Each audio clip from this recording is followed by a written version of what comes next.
جیسا کہ ابھی اعلان ہوا لوگ آ رہے ہیں ماشاءاللہ، ابھی دور دور ہیں وہ بھی صفوں میں آ جائیں. بہت دور سے پورے بنگلور سے مجمع آ رہا ہے، بہت دور سے مجمع آ رہا ہے، پورے شہر بنگلور سے. کہیں 11 بجے نماز ختم ہو رہی، کہیں 10:30 بجے. لوگ پڑھ پڑھ کے آ رہے ہیں، ہم خود دیکھ رہے ہیں. ہمارا مجمع تو ہے ہی صاحب کی، ان کے والد صاحب کی محبت میں غیر مسلم بھائیوں کا بھی بڑا مجمع ہے. چونکہ وہ یہاں نہیں آ سکتے اس لیے وہی تعزیتی بات ملاقات ان کی وہی ہوئی ہے. تو عزیزان گرامی، اس وقت ہم سب اس موقع پر پہنچے ہوئے ہیں کہ ہم سب کو اپنی اپنی آخرت کی فکر کرنا ہے. حضرت علی رضی اللہ عنہ سے نبی صلی اللہ علیہ وسلم نے فرمایا کہ علی قبرستان جایا کرو، علی قبرستان جایا کرو. کیوں؟ قبرستان میں جاؤ گے 2 فائدے ملیں گے. ایک تمہیں اپنی آخرت یاد آئے گی، اور دوسرا مرحوموں کو تم کچھ پڑھ کر تحفے میں بھیج سکتے ہو. عزیزان گرامی، جس طرح سے سمندر میں ایک آدمی ڈوبتا رہتا ہے اور اس کو سہارے کی ضرورت ہوتی ہے کہ کوئی مجھے ہیلپ کرے، کوئی مجھے بچائے. سمندر میں ڈوبنے والا ہیلپ کی اس کی محتاج وہ کرتا ہے. اسی طرح جتنے لوگ انتقال ہوتے ہیں ان سب کو ایک ایک نیکی کے سہارے کی ضرورت ہے. ہم اپنے ماں باپ کو یاد رکھیں، اپنے بڑوں کو یاد رکھیں، اپنے محسنین کو یاد رکھیں. ترمذی شریف کی روایت ہے، پیارے آقا صلی اللہ علیہ وسلم سرکار فرماتے ہیں اگر کوئی ایک مرتبہ سورہ یاسین پڑھ کر مرحوم عزت ایک مرتبہ سورہ یاسین پڑھنے کی وجہ سے اس کا ثواب اللہ پورے قبرستان والوں کو ڈیوائیڈ کر کے تقسیم کر کے نہیں دیں گے، بلکہ اللہ سب کو ایک ایک سورہ یاسین کا ثواب دیں گے. اور جو پڑھنے والا ہے نا، چاہے میں پڑھوں یا آپ پڑھوں، ہم بھی محروم نہیں ہیں. حدیث میں ہے، فرماتے ہیں کہ اس قبرستان میں اگر 1000 لوگ دفن ہیں تو اللہ ان 1000 لوگوں کے عوض میں ہم کو بھی ایک ایک سورہ یاسین کا ثواب ملے گا. تو ہمارا دین کتنا پیارا ہے ماشاءاللہ. مجمع آیا ہوا ہے، جن حضرات کا وضو نہیں وہ وضو سے فارغ ہو جائیں.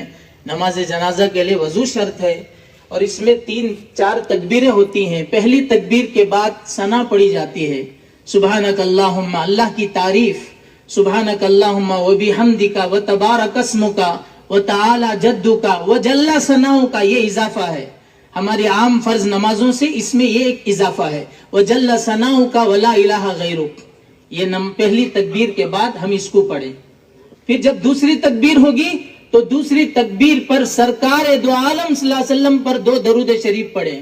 جو 2 درود شریف ہم نماز میں پڑھتے ہیں، التحیات میں پڑھتے ہیں نا، جس کو درود ابراہیمی فرماتے ہیں، اللہم بارک لنا، وہ اللہم صلی علی محمد، وہ پورا، یہ دونوں درود ہم دوسری تکبیر کے بعد پڑھیں.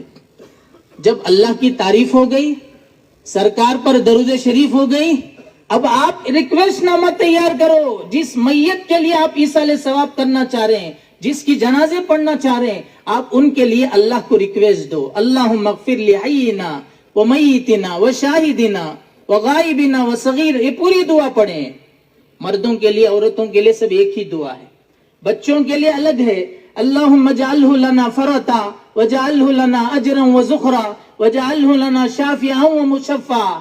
اور چھوٹی بچیوں کے لیے الگ ہے، صرف تا کا اضافہ ہوتا ہے، اللہم اجعلہا لنا فرطا وجعلہا لنا اجرا وزخرا وجعلہا لنا شافعا ومشفعا. کتنا پیارا مذہب ہے. حضرت عبداللہ ابن مسعود رضی اللہ عنہ کی روایت ہے، آپ غور سے سنیے. ہم جو سمجھتے نا کسی جنازے میں 20 لوگ ہیں، 30 لوگ ہیں، 50 لوگ ہیں، ارے اس مجمع میں تو لوگ بہت کم ہیں. بزرگوں، اگر کسی جنازے میں صرف 30 لوگ ہوں، 30 پیپل، اگر کوئی نماز جنازہ میں شریک کر کے سب کے سب اللہ سے ریکویسٹ کرے مغفرت کی، اللہ کی ثنا تعریف ہوئی، پیارے نبی پر درود و سلام ہوا، پھر مغفرت کے لیے ریکویسٹ کر رہے ہیں آپ، خدا کی عزت و جلالت کی قسم ہمارے نبی فرماتے ہیں کہ اللہ ضرور اس مرحوم کی مغفرت کر دیتے. صرف 30 لوگوں پر. یہاں تو کتنا بڑا مجمع ہے، پورے نمازیوں کا، ماشاءاللہ کتنا بڑا مجمع. تراویح پڑھ کے آئے، آج ہم فرض روزہ رکھ کر کے آئے، اور اس میں علماء ہیں، عابد ہیں، ماشاءاللہ مسجدوں کے کمیٹیوں کے ذمہ دار ہیں، اداروں کے ذمہ دار ہیں، جو قوم و ملت کا خدمت کرتے ہیں، کام کرتے ہیں. ایسا بڑے بڑے قسم کا لوگوں کا مجمع یہاں موجود ہے ماشاءاللہ. جو امت کے قائد ہیں, لیڈر ہیں, سیاسی میدان میں, پبلک سیوائی کاموں میں ہیں, ایسے سب لوگ یہاں موجود ہیں. تو اب ہم اللہ کی ذات سے امید رکھتے ہیں کہ اللہ تعالی ہمارے حاجی صاحب کی والدہ کی ضرور مغفرت فرمائیں گے. ہم دل سے دعا کرتے ہیں اللہ تعالیٰ ان کے درجات کو بلند فرمائیں, اللہ ان کی خبر کو نور سے منور فرمائیں.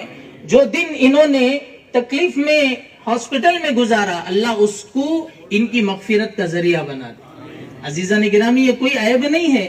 ہمارے پیارے نبی خود تکلیف سے دنیا سے گئے. حضرت امی جان عائشہ فرماتی ہیں کہ اللہ کے نبی صلی اللہ علیہ وسلم کو نزے کی حالت آئی. حضرت عزرائیل علیہ السلام جو جان کو نکالتے نا, وہ فرشتے آئے ہمارے نبی سے اجازت لیے, اللہ کے نبی ابھی آپ کو دنیا سے چلنے کا وقت ہے, اللہ کا اشارہ آ چکا ہے. نبی صلی اللہ علیہ وسلم نے دعا فرمائی, اللہم رفیق الاعلیٰ, ٹھیک ہے میں اللہ سے ملاقات کا متمنی ہوں. لیکن نبی صلی اللہ علیہ وسلم کو جب جان نکالنے کا وقت آیا تو حضرت عزرائیل کو ہمارے نبی نے فرمایا کہ عزرائیل, میرے امتیوں کو تم کیسی جان نکالتے ہو تھوڑا بتاؤ. تو حضرت عزرائیل نے بتایا, میرے امتیوں کو جو تکلیف ہوگی, جو تکلیف ہوگی وہ ساری تکلیف آج مجھے ہو جائے اور میری انتقال پر وہ ساری تکلیف مجھے ہو جائے. قربان جائیے ہمارے نبی صلی اللہ علیہ وسلم. تو بہرحال بزرگوں, تفصیلات بہت زیادہ ہیں, مجمع آ چکا ہے. جو دور حضرات ہیں آ جائیں انشاءاللہ. ابھی بالکل 1 منٹ میں نماز ہو رہی ہے. سب بنا لے, سب بنا لے. شاید ملیالم میں کچھ لوگ ہیں وہ میری اردو نہیں سمجھ رہے. ہاں